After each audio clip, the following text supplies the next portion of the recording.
अस्सलाम वालेकुम वीवर्स। इस वीडियो में हम सीखेंगे कि कौन से फंक्शंस स्क्वायर इंटीग्रेबल होते हैं। इसके डेफिनेशन पर जाने से पहले प्रीवियस टॉपिक्स के साथ इसका लिंक हम बताएंगे।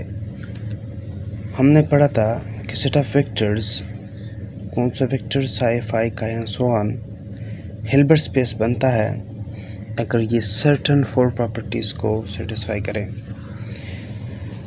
अगर हम इन वेक्टर्स को फंक्शंस से रिप्लेस कर दें, साई फाई काई एंड सो ऑन, अगर ये हमारे पास ये फंक्शंस हो जाए तो इस केस में हमारे पास जो स्पेस बनता है वो उसको हम फंक्शन स्पेस कहते हैं। और हमें पता है कि ये जो हिल्बर्ट स्पेस था, स्केलर प्रोडक्ट इन वेक्टर्स के लिए हम कैसे डिफाइन करते हैं, फर्स्ट वन का complex conjugate into second one. लेकिन फंक्शन के केस में दो फंक्शंस साई और फाई के लिए जो स्केलर प्रोडक्ट है वो कैसे डिफाइन करते हैं, integral of complex conjugate of the first one into second one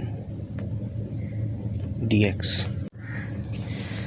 ये जो इंटीग्रल है ये डाइवर्ज भी कर सकता है। अगर ये इंटीग्रल डाइवर्ज का मतलब है इसका आंसर अगर इन्फिनिटी आता है तो फिर ये स्केलर प्रोडक्ट एग्जिस्ट नहीं करता। अगर हम चाहते हैं कि जो हमारा जो फंक्शन स्पेस है वो स्केलर प्रोडक्ट को पोजेस करे तो हम ऐसे फंक्शंस को लेते हैं जिनका स्केलर प्रोडक्ट फाइनाइट होता है।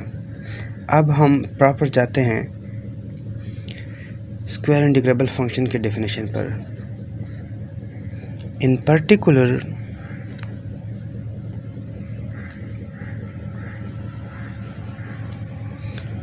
any function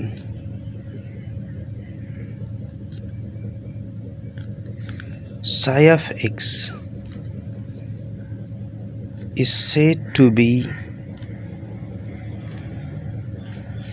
square integrable if the scalar product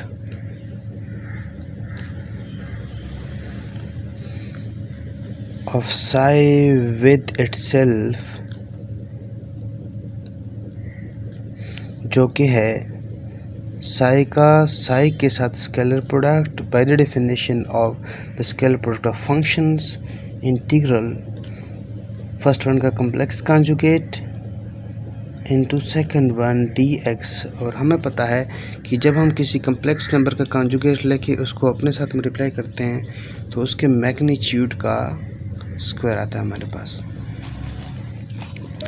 सो ये जो स्केलर प्रोडक्ट है साई का साई के साथ, in case of wave function, in case of where psi is a wave function, ये बराबर होता है psi x mod square to dx। अगर ये फाइनाइट आ जाए तो ये हो गई हमारे पास definition of square integrable functions.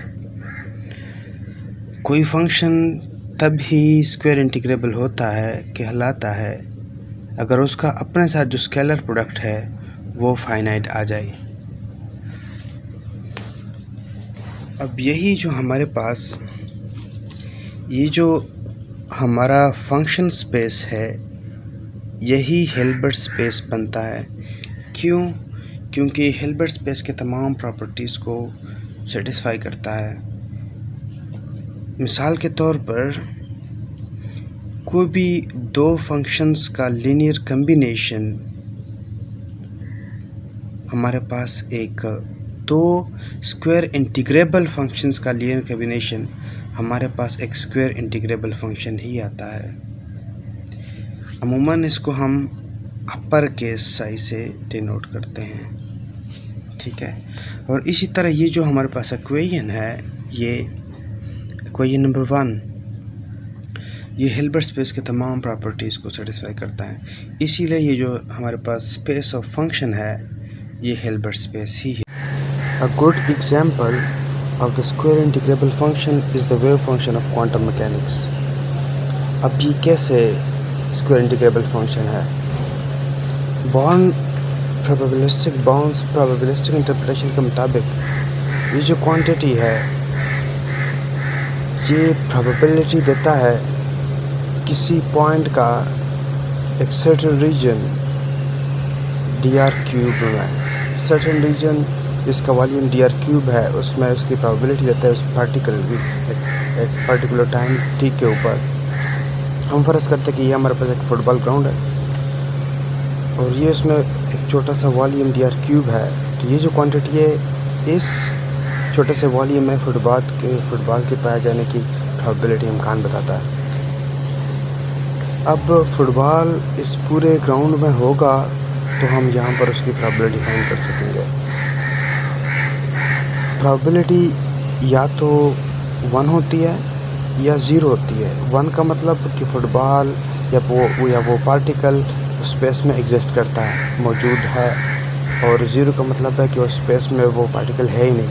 Quantum mechanics कहता है कि एटलीस्ट पार्टिकल को उस स्पेस में होना चाहिए जिस स्पेस में हम उस पार्टिकल की कोई भी ऑब्जर्वेबल का जिक्र कर रहे हैं। तो फुटबॉल इस ग्राउंड में होगा तो हम इस रीजन में उसकी प्रोबेबिलिटी पाए जाने की मालूम कर सकते हैं।